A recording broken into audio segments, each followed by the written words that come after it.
So बेटा after ending with the prokaryotic cell we have jumped to the eukaryotic cells और eukaryotic cells में हम लोगों ने कहां तक पहुंच गए थे, इनके जो हमारे पास प्लांट सेल और एनिमल सेल थे इनके डायग्राम हम लोगों ने देख लिए थे। और आज हमारे पास जो अगला टॉपिक है एनसीईआरटी रिगार्डिंग सेल मेम्ब्रेन होने वाला है और सेल मेम्ब्रेन बहुत ही इंटरेस्टिंग टॉपिक होने वाला है। आपकी एनसीईआरटी से एक डेढ़ पेज में खत्म कर देती है बट आपके पास इसमें बहुत कुछ है जानने के लिए। तो एक्चुअल में जो इसके मॉडल्स थे कि क्या क्या चीजें हैं जो एनसीईआरटी थोड़ा सा बताती नहीं है, हिस्ट्री को लेकर हम लोग चलने वाले हैं तो थोड़ा सा इससे डिटेल में आपको मिलेगा, तो थोड़ी लंबी पहुंच सकती है सेल मेम्ब्रेन वाला question. Starting with the cell membrane बेटा, एक्चुअल में इसको हम लोग बायो मेम्ब्रेन या प्लाज्मा मेम्ब्रेन भी बोल देते हैं। सेल मेम्ब्रेन की बात करते हैं तो सेल मेम्ब्रेन को आप ऐसे समझिए कि हम लोग मॉडल कैसे कैसे आए इसकी स्टडी करते हैं। सेल मेम्ब्रेन अगर मैं बात करता हूं तो आप लोगों के पास अगर प्लांट सेल की बात करते हैं तो हमारे पास cell wall outermost layer हो गई और उसके अंदर हमारे पास क्या आती है, सेल मेम्ब्रेन आती है। अब इस सेल मेम्ब्रेन का कॉम्पोजिशन कैसा था, क्या था, ये सब कब पता पड़ेगा बेटा, जब हमारे पास माइक्रोस्कोप इन्वेंट हुआ उसके बाद ही पता पड़ेगा। तो माइक्रोस्कोप की इन्वेंशन के बाद हमारे पास सेल मेम्ब्रेन की स्टडी को बहुत अच्छे से किया जाने लगा और बाद में फिर हमारे पास जब आरबीसीज वगैरह आई इनकी मेम्ब्रेन से ज्यादा स्टडी हुई थी। स्टार्टिंग विद एनसीईआरटी अगर मैं यहाँ पर देखता हूँ तो आप नीचे अगर एक पूरा डायग्राम देख पा रहे हैं, यहाँ पे लिखा रखा है फ्लूइड मोज़ेक मॉडल, राइट। तो फ्लूइड मोज़ेक मॉडल पहुंचने से पहले हम लोग पहुंचते हैं कि सबसे पहले हमारे पास जो मॉडल आया था वो कौन सा था बेटा, तो वो था हमारे पास सैंडविच मॉडल। सैंडविच मॉडल, ठीक है। ये जो हमारे पास सैंडविच मॉडल था डेनियल और डेविसी शायद दूसरे साइंटिस्ट थे उन्होंने दिया था। तो डेनियल एंड डेविसी, डेनियल तो पक्का था, डेविसी था या नाम दूसरा मैं भूल रहा हूँ, बट नाम तो नहीं पूछेंगे बट ये पूछ लेते हैं कि डेनियल तो आएगा तो जो आएगा टिक लगा देना। तो सैंडविच मॉडल हमारे पास क्या कहता है, किस तरीके से हमारे पास कहता है, आइए इसको समझते हैं। इन्होंने कहा कि जो हमारे पास प्लाज्मा मेम्ब्रेन है वो एक्चुअल में फॉस्फोलिपिड और प्रोटीन की बनी हुई है, यानी कि बेसिकली लिपिड और प्रोटीन की हमारे पास बनी हुई है। और इसमें भी अगर मैं ह्यूमन के आरबीसी की बात करता हूं तो इसका रेशियो आपकी एनसीईआरटी भी देती है, जहां पे कहती है 52% इसमें हमारे पास प्रोटीन और 48% लिपिड हमारे पास, 52 रेशियो 48 कितना 40% लिपिड, हां 40% लिपिड, जो 52% प्रोटीन और 40% लिपिड, जो एनसीईआरटी डेटा है आप उससे याद रखिएगा।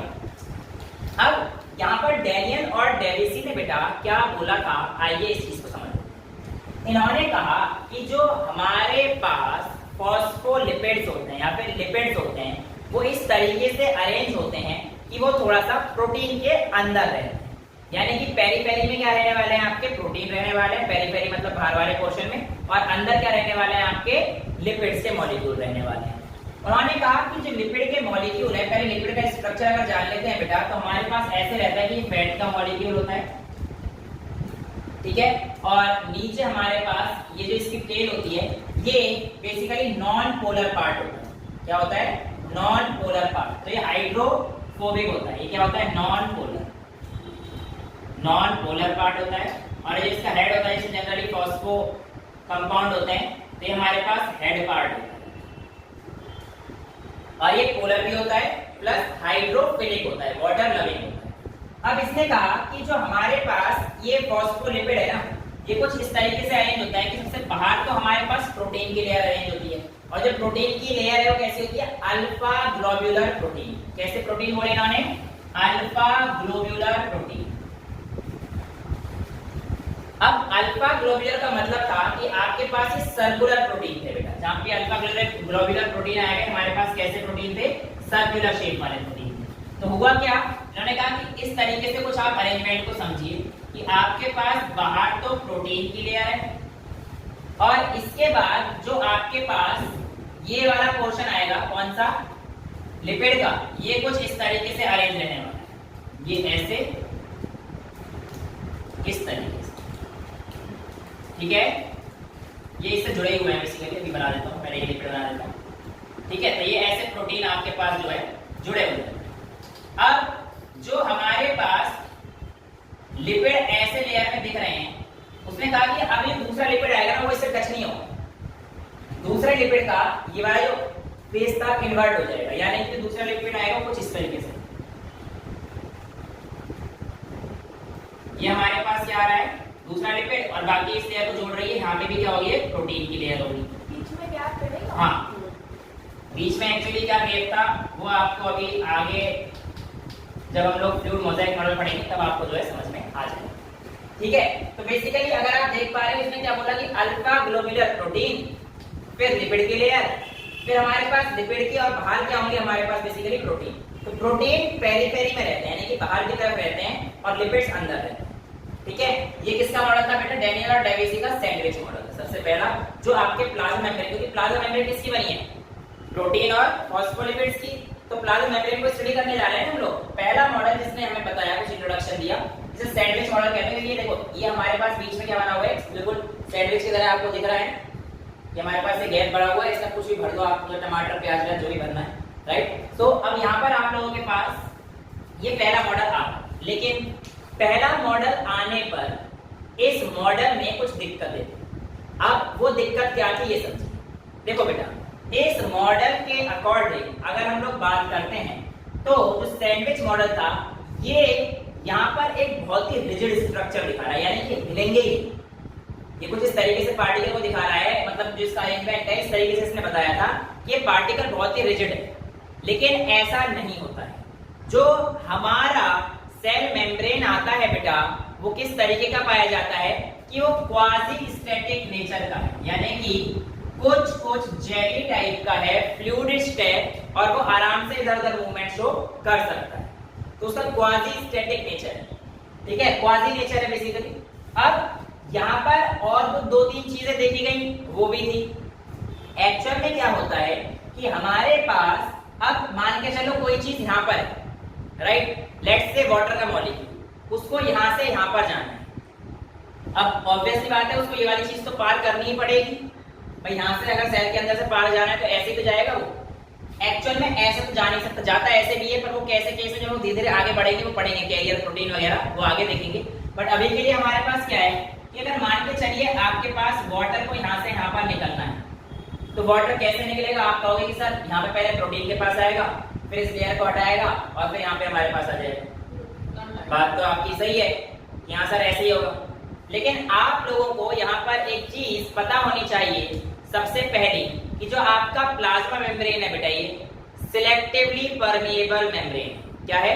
सिलेक्टिवली परमिएबल मेम्ब्रेन, यानी कि it allows only those substance which is essential for the cell, यानी कि ये कुछ ही सब्सटेंस को सिलेक्ट करके आगे ले जाने की अनुमति देता है, सभी सब्सटेंस की अनुमति नहीं देता है। कई किताब में आप लोगों को ये भी दिख जाएगा कि ये सेमी परमिएबल मेम्ब्रेन। अब ये सेमी परमिएबल है या सिलेक्टिवली परमिएबल है, यहाँ पर बड़ी दिक्कत आ जाती है। अगर आप मेरा पर्सनल पूछेंगे या जो मैंने पढ़ा है इधर उधर से कहीं से भी, तो उसमें क्या है कि हम लोग दोनों को ही जस्टिफाई कर सकते हैं। सिलेक्टिवली परमिएबल मेम्ब्रेन को कब जस्टिफाई करते हैं बेटा? जब वो किसी लिविंग सेल के अंदर होता है, उस समय पर वो सिलेक्टिवली परमिएबल होता है, यानी कि केवल उन्हीं सब्सटेंस को अलाउ करेगा जिसकी सेल को जरूरत है। लेकिन जब आप उसे बाहर निकाल देंगे सेल के बाहर और आप उस सेल मेम्ब्रेन का इस्तेमाल करना शुरू करेंगे, प्लाज्मा मेम्ब्रेन का इस्तेमाल करना शुरू करेंगे, तो बेटा आप लोगों के पास वो सेमी परमिएबल मेम्ब्रेन मिल जाएगी, यानी कि वो कुछ सब्सटेंस को अंदर जाने देगी बेसिकली, तब वो साइज के हिसाब से चीजों को अंदर जाने देगी। सेमी परमिएबल मेम्ब्रेन वो होती है जो आपके पास साइज के हिसाब से चीजों को अंदर जाने देती है, लेकिन सिलेक्टिवली परमिएबल मेम्ब्रेन वो होती है जो आप लोगों को जो रिक्वायरमेंट है उसको अंदर जाने देगी, भले ही उसका साइज बड़ा हो, उसको भी अंदर जाने दे देगी। अब वो कैसे जाएगा वो हम लोग आगे देखेंगे। ठीक है, तो अब हुआ क्या कि मान के चलो वाटर को यहाँ से यहाँ पर जाना था, इसके मॉडल के अकॉर्डिंग यहाँ पर जो हमारे पास प्रोटीन का पार्ट है यहाँ तक तो पानी आ जाएगा, नीचे जो फॉस्फोलिपिड का पार्ट है, ऊपर वाला पार्ट मैंने आपको बताया था हेड पोलर पार्ट है, पानी इस तक भी आ जाएगा, हेड पार्ट पर भी आ जाएगा। लेकिन जैसे ही पानी नीचे आ रहा होगा, ये हाइड्रोफोबिक है, ये पानी को अपने पास आने ही नहीं देगा। जब ये पानी को अपने पास आने नहीं देगा तो पानी तो वापस ही चला जाएगा, तो इसका मतलब पानी यहाँ पे जा ही नहीं सकता आगे, तो इसका मतलब इस मॉडल में दिक्कत। तो ये मॉडल हमारे पास क्रॉस हो जाता है और यहाँ से आपका बेसिक स्ट्रक्चर समझना शुरू किया था। तो ये आपके पास पहला मॉडल था सैंडविच मॉडल। इसके बाद दूसरा मॉडल आया, आप यहाँ तक नोट कीजिए, आगे देखते हैं। सर इस लाइन का मतलब क्या हुआ कि this ensures that the non polar tail of saturated hydrocarbon देखो ना, नॉन पोलर पार्ट ये हो गया। अब इसका अरेंजमेंट इस तरीके से है कि जो बाहर का एक्वस एनवायरनमेंट है उससे बचा हुआ है, क्योंकि ये नॉन पोलर है, पानी से डरेगा, हाइड्रोफोबिक है। जो आपने लाइन पढ़ी है, ये एनसीईआरटी की लाइन है। This ensures that the non polar tail of saturated hydrocarbon is protected from the aqueous environment, right. Basically वो जो मॉडल है वो फ्लूइड मोज़ेक के बारे में बता रहा है, लेकिन इसने भी अरेंजमेंट एक तो सही दिया था कि जो इसका नॉन पोलर पार्ट है वो इस तरीके से ऊपर नहीं है। अगर ये ऊपर की तरफ होता तो प्रोटीन ने सराउंड कर रखा है इसको, और नीचे से इसने अपने आप को बचा रखा है, जिसका अरेंजमेंट इस तरीके से। बेटा अगला जो मॉडल आता है आपके पास वो आता है यूनिट मेम्ब्रेन मॉडल। कौन सा आता है? Unit membrane model. अब इसमें कुछ खास नहीं था, ये रॉबर्टसन साहब ने दिया था यूनिट मेम्ब्रेन मॉडल। इस मॉडल के अकॉर्डिंग देखो सारी चीज सेम है। ये किसने दिया था बेटा? रॉबर्टसन ने। कोई ज्यादा अंतर बड़ा नहीं था इसमें, बस ये अंतर था कि जो आपके पास मॉडल है ना इसका, उसमें बोला था जैसे आप लोगों के पास वहां पे क्या है, ग्लोब्यूलर शीट है, यहाँ पे अल्फा शीट, वहां पे प्रोटीन के हमारे पास होता है अल्फा ग्लोब्यूलर प्रोटीन, यहाँ पे बीटा शीट। कौन सी शीट थी अल्फा की जगह? बीटा शीट, प्रोटीन की बीटा शीट। अब बीटा शीट सर्कुलर नहीं होती बेटा, जैसे यहाँ पे अल्फा की जो शीट थी हमारे पास कैसी थी बेटा? सर्कुलर थी, लेकिन यहाँ बीटा ही कैसी होती है? थोड़ी सी ऐसी प्लेनर, राइट। आपके पास ये क्या था? बाकी सब कुछ अरेंजमेंट सेम है, कोई अंतर नहीं है। तो ये आपके पास जो है इस तरीके से अरेंज होंगे। बाकी सारी कहानी वही है, यहाँ पे अब जो आपके पास ये होगा और ये। और इसकी थोड़ी सी बात अलग थी, वो ये थी कि इसने प्लाज्मा मेम्ब्रेन की थिकनेस के बारे में भी थोड़ा सा डिटेल बता दिया था कि ये प्लाज्मा मेम्ब्रेन की थिकनेस जो है इट टेल्स अब कितनी है, शायद 75 to 100 एंगस्ट्रॉम बताई थी। Exact data I am not remembering, but उसने एक्स्ट्रा एडिशनल में ये चीज बताया था उस मॉडल के अलावा कि भैया जो हमारे पास कहानी है वो कुछ इस तरीके से रहने वाली है कि ऐसे जो अरेंजमेंट है बीटा प्रोटीन का होता है ना कि अल्फा वाला, ठीक है। सबसे पहली चीज ये, और दूसरा इसकी थिकनेस के बारे में बताया था कि हमारे पास प्लाज्मा मेम्ब्रेन है उसकी थिकनेस हमारे पास ये आने वाली है। लेकिन इसकी कहानी में दिक्कतें हैं, पानी यहाँ से इसको मान लीजिए कि यहाँ से ट्रांसपोर्ट कर पा रहा है, बट यहाँ पे फिर से वही हाइड्रोफोबिक टेल पानी को जाने नहीं देगा। प्रोटीन का तो उसने भी क्रॉस करा ही दिया था, लेकिन इसमें थिकनेस की एक बात जो इम्पोर्टेंट बता दी, जो ऊपर बीटा शीट है ये भी एज अ प्रोटीन ही है। हाँ यहाँ पे प्रोटीन जैसे सर्कुलर था पिछली बार, अब यहाँ पे क्या हो गया आपके पास थोड़ा प्लेनर टाइप में हो, चेंज है बस, सर इसमें मॉडल सेम था, कोई अंतर नहीं था। लेकिन फिर ये कैसे पता चलता है कि हाँ इसमें अल्फा इसमें बीटा, ये कैसे होता है? बेटा इसके स्ट्रक्चर देखते हैं, नहीं वो स्ट्रक्चर तो समझ आया, बस स्ट्रक्चर से ही पता चलता है। अगर जहाँ पे सर्कुलर होंगे तो अल्फा वाले हैं, और जहाँ पे आपके पास ये वाले आएंगे तो आपके पास वो बीटा वाले। ये कहीं पे भी मिल सकता है? हाँ मतलब एक साथ कोलाइड वो भी। हाँ alpha beta structure of protein आप पढ़ेंगे जब आप बायोमोलिक्यूल्स को ध्यान में रखेंगे, ठीक है।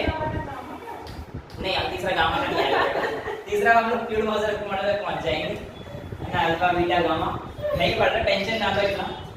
वेल यहाँ पर हम लोग के बाद जो सबसे इंपॉर्टेंट मॉडल आता है बेटा वो सिंगर एंड निकोलसन का फ्लूइड मोज़ेक मॉडल, जो कि आप लोगों की एनसीईआरटी क्या कहती है, सिंगर एंड निकोलसन। अब इनका जो मॉडल था बेटा ये हमारे पास कौन सा मॉडल था बेटा? Fluid mosaic model. अब देखिए बेटा फ्लूइड मोज़ेक मॉडल क्या कहता है, जो इसका डायग्राम है वो एनसीईआरटी ने इतने अच्छे से बना रखा है कि मैं नहीं बना सकता। ये बात आप लोग बहुत अच्छे से जानते हैं कि मेरी डायग्राम के आप फैन काफी टाइम से हैं। वेल फ्लूइड मोज़ेक मॉडल को समझा अच्छे से सकते हैं। उसमें क्या कहता है कि एक्चुअल में जो प्रोटीन है ना ये लिपिड की सरफेस पे भी हो सकते हैं, पार्शियली उसके अंदर घुस भी सकते हैं, और पूरा का पूरा अंदर भी जा सकते हैं। कहने का मतलब मान के चलिए आपके पास ऐसे ये लेयर है, ठीक है। अब यहाँ पे आपके पास वो तो कहानी बिल्कुल सही थी, ये वाली जो लेयर थी, क्योंकि हमारे पास ये किसका है, ग्लिसराइड फैट की लेयर है, और ये किसकी लेयर है हमारे पास, नॉन पोलर पार्ट का लेयर है ना। तो ये बेटा हमारे पास ये कहानी तो बिल्कुल सही चल रही है, लेकिन दिक्कत तो यहाँ आई थी कि जब प्रोटीन यहाँ से यहाँ पर लेके आएगा, या कोई वाटर मॉलिक्यूल यहाँ से तो आ ही नहीं पा रहा था, क्योंकि यहाँ पे क्या है नॉन पोलर पार्ट। तो मैंने कहा ऐसा नहीं होगा, ये जो प्रोटीन है ना ये प्रोटीन इनकी सरफेस पे से छोटे से भी हो सकते हैं, ऐसा भी हो सकता है कि आधे आधे गए हों, और ऐसा भी हो सकता है कि प्रोटीन पूरा ही चला गया। अब आप खुद सोचिए प्रोटीन के अंदर तो पानी जा सकता है, वो तो पोलर है, कोई दिक्कत वाली चीज नहीं है। तो अगर पानी को यहाँ से यहाँ पहुंचना होगा क्या करेगा, यहाँ से चला जाएगा, आराम से चला जाएगा, कोई दिक्कत तो आनी नहीं है। यहाँ पे आराम से वाटर का ट्रांसपोर्ट हो गया। तो ये मॉडल हमारे पास बिल्कुल सही था, इसमें सारी चीजें हमारे पास बता रही थी। प्लस यहाँ पर देखो एक चीज को हमें बता रहा है, इस मेम्ब्रेन में कोलेस्ट्रॉल भी थे। अगर आप अपनी एनसीईआरटी देखेंगे तो यहाँ पर नीचे आपके पास छोटे छोटे कोलेस्ट्रॉल भी बना रहा है, ठीक है। उसके अलावा आप लोग अगर ध्यान से देखेंगे कि कई जगह पर ऐसे ये रेड से कलर का ऐसे जैसे प्रोटीन अंदर से आ रहे हैं पीछे से, और ये अलग से पार्ट जो है वो प्रोटीन का निकलता हुआ दिख रहा है। तो जो एक्स्ट्रा पार्ट जो प्रोटीन का निकलता है इसको हम लोग शीथ बोलते हैं। ये एक्स्ट्रा पार्ट जो निकलता है इसे बोलते हैं शीथ। लेकिन यहाँ पर एक चीज और देखिए कि आपके पास प्रोटीन दो टाइप के होते हैं। एक जो हमारे पास इसके पेरीफेरी पे प्रेजेंट होता है, जो बाकी मॉडल में ही बताया गया था। ये दो मॉडल थे हमारे पास इससे पहले के बेटा, यूनिट वाला और सैंडविच वाला। उसको हम लोग लेमेलर मॉडल ही बोलते हैं। क्या बोलते हैं? लेमेलर मॉडल, LAMELLAR। जो पीछे वाले दोनों थे उनको दोनों को लेमेलर मॉडल बोलते हैं, जो भी आपको पढ़ा है सैंडविच वाला, ये रॉबर्टसन का और डेविसन साहब का, ठीक है। तो यहाँ पर हमारे पास इनको लेमेलर मॉडल बोलते हैं। तो उस मॉडल के अकॉर्डिंग ये वाली बात तो ठीक थी ना, प्रोटीन तो अभी पेरीफेरी पे है, बट इसने इंप्रूवमेंट क्या करा कि प्रोटीन कैसे भी हो सकते हैं, यहाँ पर भी हो सकते हैं, अंदर आधे भूसे भी हो सकते हैं और पूरे भूसे भी हो सकते हैं। इसके बेस पे ये वाले जो प्रोटीन जो बिल्कुल बाहर की सरफेस पर पाए जाते हैं या पेरीफेरी पे पाए जाते हैं, इनको बेटा हम लोग एक्सट्रिंसिक प्रोटीन बोलते हैं। क्या बोलते हैं? एक्सट्रिंसिक प्रोटीन बोलते हैं। और जो हमारे पास ये वाले अंदर जाते हैं, अगर आप ध्यान से देख पा रहे हो तो कुछ ऐसा ही लग रहा, ये रेल की पटरी है और इस पटरी में ये गुफा है, और अगर रेल की पटरी के अंदर एक सुरंग होती है उसे कहते हैं टनल, है ना। तो इनको टनल प्रोटीन्स भी बोल देते हैं। क्या बोल देते हैं? टनल प्रोटीन्स भी बोल देते हैं, या फिर ट्रांस मेम्ब्रेन प्रोटीन ही बोल देते हैं, ठीक है। तो ये आप लोगों के पास इसका स्ट्रक्चर था इस तरीके से। अब कहानी आती है कि हमारा जो मॉडल है वो क्वाजी फ्लूइड नेचर है। क्वाजी स्टैटिक गलत हुआ था पिछले वाली, क्वाजी स्टैटिक को थर्मोडायनेमिक्स में। यहाँ पर देखिए quasi fluid nature, quasi nature बताया मैंने, क्वाजी फ्लूइड यानी कि जेली टाइप है, बहुत ज्यादा रिजिड भी नहीं। अब ये बात इस चीज को कैसे दर्शाती है, आइए समझते हैं। एक्चुअल में क्या होता है, जब आपके पास इनका मूवमेंट हो रहा होता है, यानी कि प्रोटीन जब मूवमेंट कर रहे होते हैं, तो होता क्या है कि ट्रांसपोर्ट होता है। जैसे इसका इधर आ गया, अंदर भी जा सकता है, इधर भी जा सकता है। तो जब यहाँ से शिफ्ट हो गया ना, तो कई बार क्या होता है, लिपिड बाहर की तरफ पहुंच जाता है। इसकी वजह से आगे मूव कर सकते हैं, ऊपर नीचे भी, मतलब ये चेंज करते रहते हैं। तो इसका मतलब हमारा मूवमेंट ठीक है, क्वाजी मतलब जेल की तरह हल्का हल्का हिलता रहता है। तो ये मॉडल हमारे पास जो परफेक्ट मॉडल था, इससे तो हमें ये बात समझ में आती है। तो इस तरीके से हमारे पास सिंगल और निकोलसन का जो फ्लूइड मोजाइक मॉडल था, ये आप लोगों के सामने आ जाता है। एनसीईआरटी यहाँ पर अगर आप देखेंगे तो यहाँ पे देखिए peripheral proteins lie on the surface of the membrane, while, last line जो है डायग्राम से पहले की, while the integral proteins are partially और totally buried inside the lipid या इनसाइड द मेम्ब्रेन। तो इसमें आगे बोला गया कि जो प्रोटीन है उसको अगर मैं डिस्क्राइब करता हूँ या इस मॉडल को डिस्क्राइब करूँ, तो इनको बोला गया कि proteins are the iceberg floating in the sea of phospholipids। तो आप देखो ना, पूरा का पूरा जो हमारे पास phospholipid in the sea of phospholipids। तो यहाँ पर आप देख पा रहे होंगे बेटा कि आप लोगों के पास ये किस मॉडल की बात कर रहा है। स्टेटमेंट शायद एम्स के एग्जाम में आई थी, किसी एग्जाम में आई थी, किस मॉडल की बात कर रहे थे, फ्लूइड मोज़ेक की। क्यों? तो प्रोटीन्स आपको दिख रहा है छोटे छोटे कम है, और आइसबर्ग आपको पता है ना, पूरे समुद्र में एक आध दो इतने बड़े बड़े होते हैं आइसबर्ग, इससे छुपे हुए होते हैं, और सी ऑफ फॉस्फोलिपिड्स ये आपके सामने, ठीक है। अब यहाँ पर आप लोगों के पास जो फ्लूइड मोज़ेक मॉडल है, इसके वजह से कई सारे काम इसके होते हैं, सेल डिवीजन हो गया, ट्रांसपोर्ट हो गया, बहुत सारे फंक्शंस में हेल्प करते हैं। बट मेजर काम जो हमारे पास प्लाज्मा मेम्ब्रेन का है बेटा, वो तो ट्रांसपोर्टेशन अक्रॉस द सेल का है। अब ये जो ट्रांसपोर्टेशन अक्रॉस द सेल होता है, ये आप लोगों के पास दो तरीके से हो जाता है। एक, जब आप थोड़ी सी एनर्जी खर्च करते हो तब का, और एक जब आप बिना एनर्जी खर्च करे ट्रांसपोर्ट करा देते। एक्चुअल में ये दो टाइप के ट्रांसपोर्ट हैं। अगर मैं इनकी बात करता हूं तो आप ऐसे समझिए, वो ट्रांसपोर्ट जिसमें एनर्जी लगेगी, वो ट्रांसपोर्ट जिसमें एनर्जी लगेगी आपकी, उसे हम लोग कहते हैं एक्टिव ट्रांसपोर्ट। क्या बोलेंगे? Active transport. और ऐसा ट्रांसपोर्ट जिसमें कोई एनर्जी की रिक्वायरमेंट ही ना हो और काम भी हो जाए, उसे बोलेंगे बेटा हम लोग पैसिव ट्रांसपोर्ट। क्या बोलेंगे? Passive transport. तो what is the difference between active and passive? तो आप कहना sir active transport require the expenditure of energy, जबकि पैसिव ट्रांसपोर्ट में कोई भी एनर्जी की रिक्वायरमेंट नहीं होती है।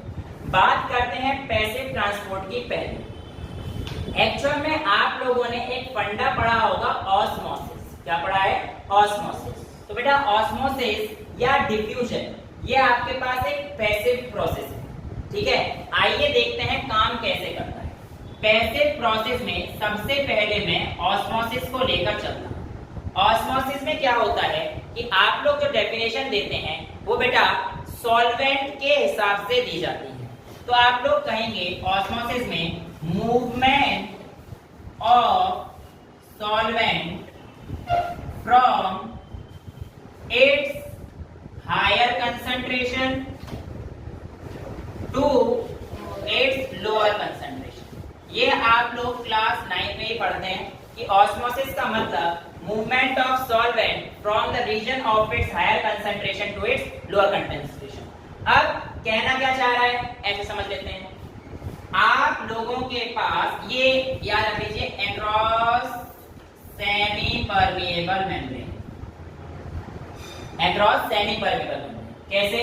मान के चल लीजिए आपके पास यहाँ पर, ये बेसिकली बेटा जब आप लोग क्लास 12 में ऑस्मोसिस वाला चैप्टर पढ़ेंगे तब भी आपके पास काम आएगा। सॉल्यूशन चैप्टर है, वहां पे ही पढ़ेंगे, और आगे भी 11 चैप्टर ट्रांसपोर्ट वाले चैप्टर भी बहुत काम आने वाले हैं, ध्यान समझिए। अब ऐसा समझिए कि आपके पास यहाँ पर एक सेमी परमिएबल मेम्ब्रेन, यहाँ पर आपने नॉर्मल वाटर लिया है, नॉर्मल पानी लिया है, और ये सेमी परमिएबल है यानी कि अलाउ करेगी मूवमेंट।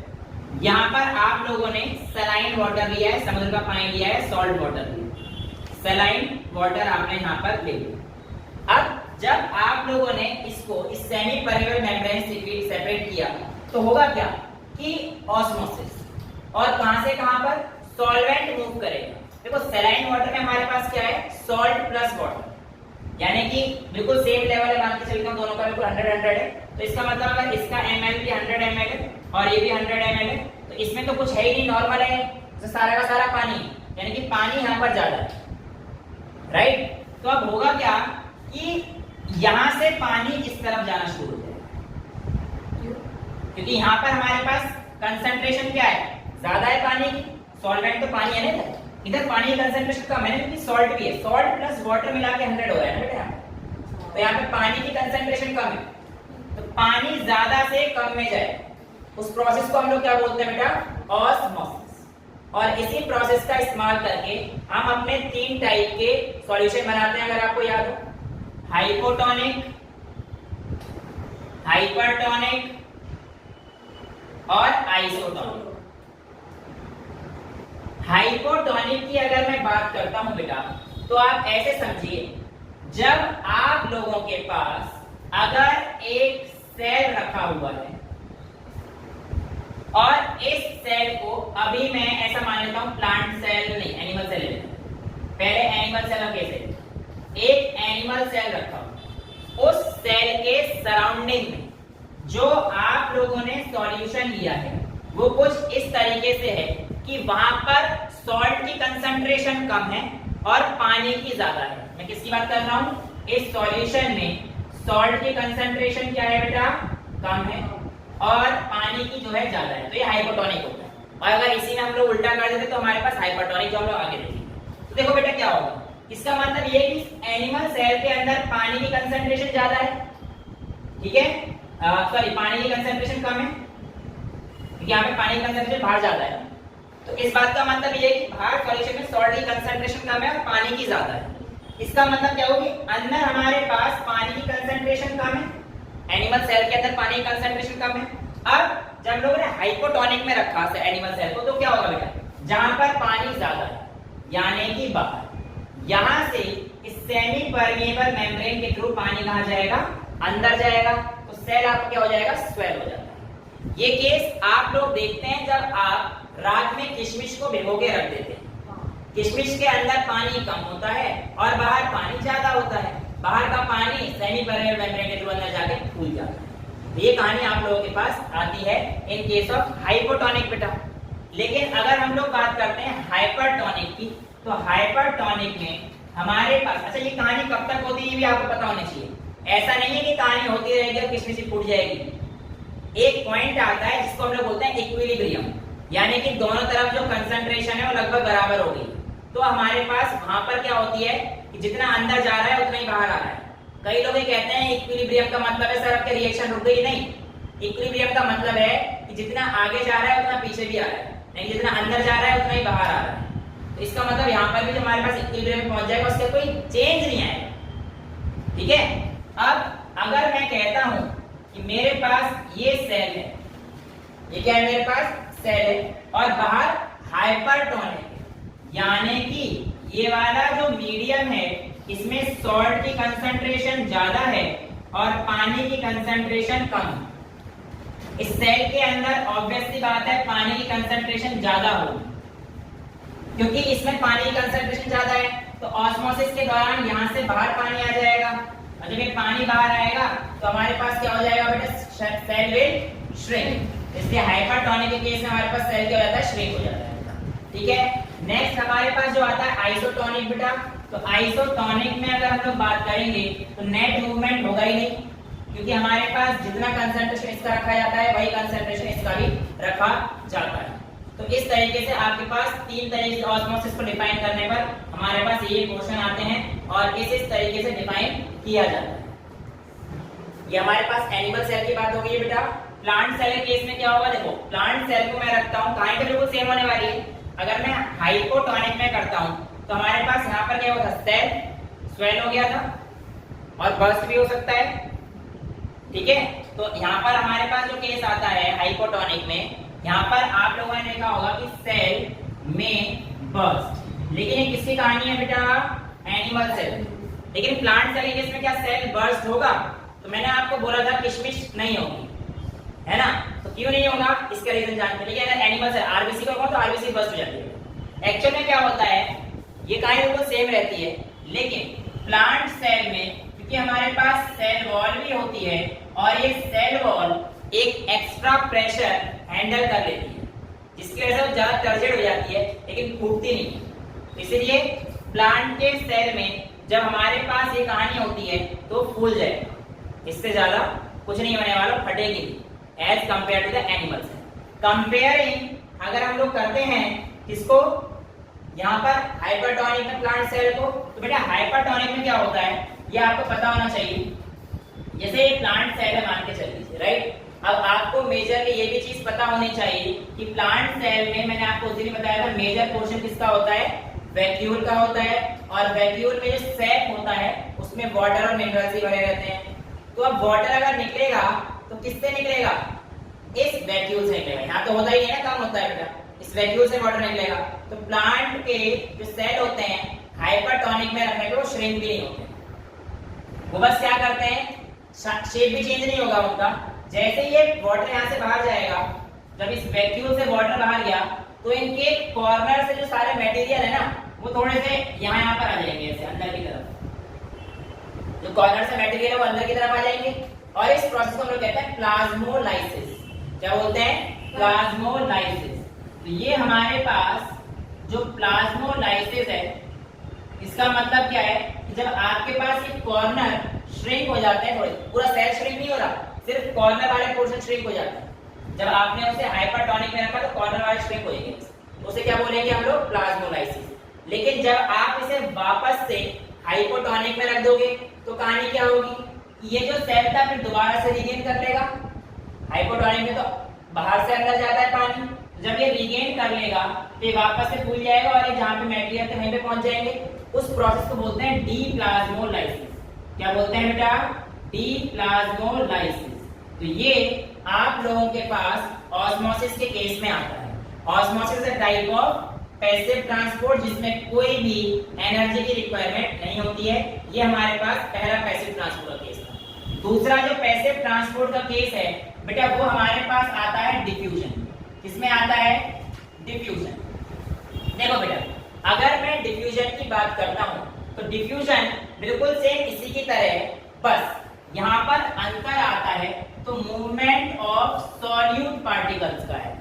यहाँ पे किसका है? तो सॉल्वेंट का ऑस्मोसिस में। लेकिन डिफ्यूजन में जनरली हम लोग सॉल्यूट पार्टिकल्स के मूवमेंट की बात करते हैं। सॉल्यूट पार्टिकल्स मूव वहीं से करेंगे from its higher concentration to its lower concentration, यानी कि हमारे पास जो पार्टिकल्स सॉल्यूट के जहां पे ज्यादा होंगे वहां से उस तरफ जाएंगे जहां पर कम है। तो ये हमारे पास किसमें आता है? डिफ्यूजन में। डिफ्यूजन भी एक पैसिव ट्रांसपोर्ट है जिसमें किसी भी एनर्जी की रिक्वायरमेंट या एटीपी का खर्चा नहीं होता है। बट हाँ, आपके पास कुछ सब्सटेंस ऐसे हैं जो कि आप लोगों के डिफ्यूजन में एक नया पार्ट लेके आते हैं, जैसे कि फैसिलिटेटेड डिफ्यूजन। क्या आता है? Facilitated diffusion. एक्चुअल में फैसिलिटेटेड डिफ्यूजन भी आप लोगों का बिना एटीपी के खर्चा यानी कि पैसिव ट्रांसपोर्ट भी है, लेकिन यहाँ पर कुछ स्पेशलाइज्ड स्ट्रक्चर्स आ जाते हैं जो आपकी एनर्जी को पहुंचाने में एक जगह से दूसरी जगह पर आपकी मदद करते हैं। तो फैसिलिटेटेड डिफ्यूजन में होता क्या है बच्चा कि स्पेशल कैरियर प्रोटीन्स आ जाते हैं। क्या आते हैं? कैरियर प्रोटीन्स आ जाते हैं। और ये कैरियर प्रोटीन, जैसे मैंने आपको मॉडल में बताया था ना, जब आप लोग डाउट पूछ रहे थे कि सर ये ऐसे ही जाएंगे क्या, तो मैंने क्या बोला था, कई बार ऐसा हो जाता है कि कैरियर प्रोटीन इधर आ जाएगा और ये इधर लग जाएगा। तो ये प्रोटीन यहाँ से निकल के पहले इस जगह पर आएगा, जैसे मान के चलो इसके साथ कोई सब्सटेंस जुड़ गया यहाँ पर, लेट्स से सितारा जुड़ गया और इस सितारे को यहाँ पहुंचना है। तो ये प्रोटीन क्या करेगा? कह देगा तू आ जा मेरे साथ। तो ये तो जाने देंगे अकेले, पर तू मेरे साथ आएगा तो ये कोई कुछ नहीं कहने वाला, ठीक है। तो ये यहाँ पे आ जाएगा, धीरे धीरे यहाँ बिना एनर्जी के नीचे जाता रहेगा और यहाँ पे जाके बैठ जाएगा और जिस सेल को चाहिए होगा ये यहाँ से छोड़ देगा और चला जाएगा, ठीक है। तो ये क्या हो गया? कैरियर प्रोटीन, बट इसलिए एनर्जी की रिक्वायरमेंट नहीं होती। तो फैसिलिटेटेड डिफ्यूजन जनरली जो आपके पास जाता है, फ्रक्टोज का जो ट्रांसपोर्ट होता है बेटा हमारी बॉडी में, तो फ्रक्टोज का ट्रांसपोर्ट किसकी मदद से होता है? फैसिलिटेटेड डिफ्यूजन की मदद से होता है। अगर मैं बात करता हूँ लीवर के स्पेशल केस में, लीवर के केस में ग्लूकोज का, वैसे जनरली ग्लूकोज आपका एक्टिव ट्रांसपोर्ट आता है, बट अगर लीवर सेल, इसे नोट में एक्सेप्शन करके डाल लेना कि लीवर सेल के अंदर अगर आपका ग्लूकोज का ट्रांसपोर्ट पूछा जाएगा, अगर क्वेश्चन पूछे तो बेटा लीवर सेल के अंदर स्पेशली क्या होता है हमारे पास? फैसिलिटेटेड डिफ्यूजन, यानी कि वहां पर भी हमारे पास एक कैरियर प्रोटीन आता है, इसमें मदद करता है, ठीक है। कोई डाउट यहां तक? अब फैसिलिटेटेड डिफ्यूजन हो गया हमारे पास, फैसिलिटेटेड डिफ्यूजन हो गया। नेक्स्ट आ जाते हैं फटाफट से एक्टिव ट्रांसपोर्ट पर। यस, प्लांट और सेल वॉल है, उसमें फ्रुक्टोज प्लांट में ही है या नहीं, अलग चीज दिखी मैंने, ये बड़ा कंफ्यूजन हो गया ना, ज्यादा नहीं देना, पहले तो अलग था, तो जब समझाया तब की बात। ये तो अब एक अगला चीज है कि फ्रक्टोज जो है वो हमारे पास फैसिलिटेटेड डिफ्यूजन से ट्रांसपोर्ट होता है, ठीक है। इतना क्लियर है? कोई डाउट तो नहीं? अब डिफ्यूजन फैसिलिटेटेड डिफ्यूजन क्लियर, यानी कि इन दोनों को एनर्जी नहीं चाहिए, ऑस्मोसिस में भी एनर्जी नहीं चाहिए। अब जो अगला ट्रांसपोर्ट है बेटा, इसे मिटाएगा वरना बहुत ज्यादा मैसी हो जाएगा, राइट सर? डाउट है तो उसके बाद पूछना बेटा, क्लास के बाद। एक्चुअल में आप लोगों के पास क्या आएगा अगला? Active transport. एक्टिव ट्रांसपोर्ट में क्या होता है आइए समझते। देखिए, ये आपके पास वही मॉडल और ये इंटीग्रेटेड प्रोटीन इस बार आपके सामने रखा हुआ, राइट। अब मान के चलिए आपके पास यहाँ पर एक एटीपी आया। जब एटीपी आता है बेटा, तो आप लोग जब अभी आगे जाएंगे तो आप पढ़ेंगे कि एटीपी जब हमारे पास यहाँ पर यूज हो जाता है तो हमारे पास ये आता है, एडीपी में बन जाता है, प्लस इनऑर्गेनिक फॉस्फेट बनाता है। क्या बनाता है? इनऑर्गेनिक फॉस्फेट और एडीपी में कन्वर्ट हो जाता है ना। ATP is also called the energy currency of the cell, और माइटोकॉन्ड्रिया को पावर हाउस बोलते हैं। बेसिकली इन्हीं एटीपी की वजह से आपको एनर्जी मिलती है। अब एक एटीपी के ट्रांसपोर्ट के लिए ध्यान रखिएगा 3 Na out of the cell जाते हैं और 2 के अंदर आते हैं। ध्यान सुनिएगा, 3 Na out of the cell and 2 K यानी कि 2 पोटेशियम इनसाइड द सेल। तो यहाँ पर आपके पास अब क्या होने वाला है कि जैसे ही Na बाहर गया, जैसे ही Na बाहर गया तो यहाँ पर क्या होगा बेटा? 3 Na बाहर जा रहे हैं, 2 के के अंदर आ रहे हैं, गड़बड़ नहीं लग रही कि भाई Na की कंसंट्रेशन ज्यादा हो जाएगी, Na की कंसंट्रेशन ज्यादा हो जाएगी, तो बाहर क्या होगा, Na की कंसंट्रेशन बहुत ज्यादा हो जाएगी। अब ठीक है, ध्यान से सुनना बेटा इस चीज को, Na की कंसंट्रेशन बाहर क्या हो गई, ज्यादा, अब अंदर Na की कंसंट्रेशन कम हो गई। लेकिन हमें तो ये पता है ना कि जब भी हमारे पास एक्टिव ट्रांसपोर्ट होता है तो डिफ्यूजन के केस में हमारे पास ज्यादा से कम, जहां पे ज्यादा सॉलिड है वहां से कम, देखो डिफ्यूजन में ये तो होता है solid particle from its higher concentration, from its higher concentration to its lower concentration जाता है। अब यहाँ पर 3 Na जब बाहर जा रहे हैं तो एक टाइम तो ऐसा आएगा जब Na की कंसंट्रेशन यहाँ पे ज्यादा हो जाएगी, तो Na आप क्या करेगा, बाहर से अंदर आने की कोशिश करेगा, कर रहा है ना। जब Na अंदर आने की कोशिश करता है तो ये अपने साथ साथ ग्लूकोज को भी लेके आ जाता है। इस तरीके से ग्लूकोज का ट्रांसपोर्ट होता है, और क्योंकि इसके लिए आपको एटीपी चाहिए और एनर्जी लगेगी इसमें, इसलिए इस एनर्जी को हम लोग क्या बोलते हैं, एक्टिव ट्रांसपोर्ट बोलते हैं। क्या बोलते हैं, एक्टिव ट्रांसपोर्ट बोलते हैं। अब यहाँ पर आप लोग देखिए इस एक्टिव ट्रांसपोर्ट के दो टाइप। अगर आप पहले वाले केस को देखते हैं तो यहाँ पर जो साइकिल है उसको देखिए, 3 Na बाहर गए और 2 Na अंदर आए, सॉरी 2 K अंदर आए, उल्टी डायरेक्शन नहीं दिख रही, 3 का बाहर और अंदर, देखो ना ये बाहर जा रहा है ये अंदर आ रहा है, तो ऐसे ट्रांसपोर्ट को हम लोग बोलते हैं एंटीपोड।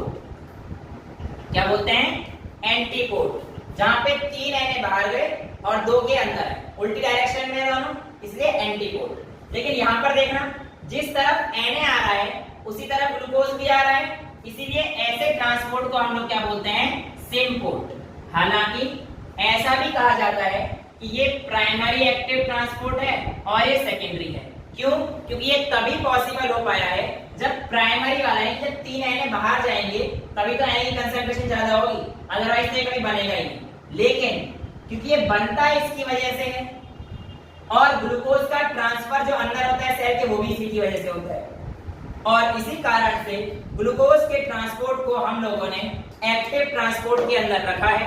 और अगर आप लोग देखेंगे तो आपकी एनसीईआरटी एग्जाम्पल भी सोडियम पोटेशियम पंप का देती है, और आई होप आपको ये समझने के बाद कि सोडियम पोटेशियम पंप क्या होता है क्लियर हो गया होगा। इसके अलावा सिर्फ सोडियम पंप भी होता है और सिर्फ पोटेशियम पंप भी होता है। तो जब हम लोग अपना कंट्रोल एंड कोऑर्डिनेशन चैप्टर जहाँ पे न्यूरल कंट्रोल एंड कोऑर्डिनेशन करेंगे, नर्व इंपल्स वगैरह, वहां पे भी इसको डिटेल में देखेंगे। तो अभी के लिए हमारे पास सेल मेम्ब्रेन में इतना ही रखते हैं। नेक्स्ट जो आपके पास टॉपिक आएगा सेल वॉल का आएगा, और उसमें हम लोग आराम से और डिटेल में करेंगे। तो I hope it was enough, और इससे ज्यादा तुम्हारे कॉम्पिटिशन में नहीं पूछेगा। बाकी जब आप कॉम्पिटिशन की बुक्स लगाते हैं जो डाउट्स आते हैं उसमें आप मेरे से डाउट पूछ सकते हैं। That's all for today, thank you.